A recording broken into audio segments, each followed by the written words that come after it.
Hi, this is my final. I'm Rania Khwaja for the micro health lab class. For Sarah Rogers is my instructor. The first thing to differentiate is the difference between a gram-positive and a gram-negative bacteria. The gram-positive contains a lot more of the peptidoglycan that allows the cell to actually retain the crystal violet dye that allows it to result in a purplish blue stain. It in contrast, the gram negative one has a lot less of this peptidoglycan that results in a pinkish red stain after the process because of its lack of retaining the crystal violet dye, as opposed to the same way it does in the gram-positive bacteria.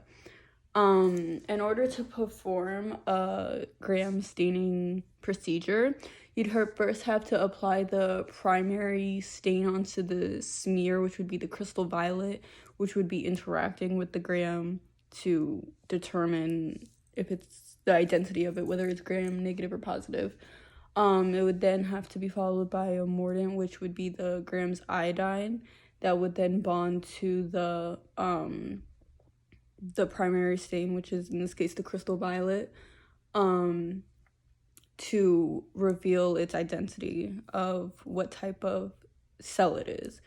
And then following that, you would do the rapid decolorization with which is also known as solvent treatments, which usually is a mixture of ethanol and acetone used to decolorize it very quickly. The last step would be the counter stain, using safranin, which would react with the lignin in it and give the stain its red color, as opposed to just like leaving it, that makes it more identifiable and distinguishable to be able to identify the type of cell. In general, gram stain processes are used to identify different types of bacterial infections like UTIs or bacterial pneumonia.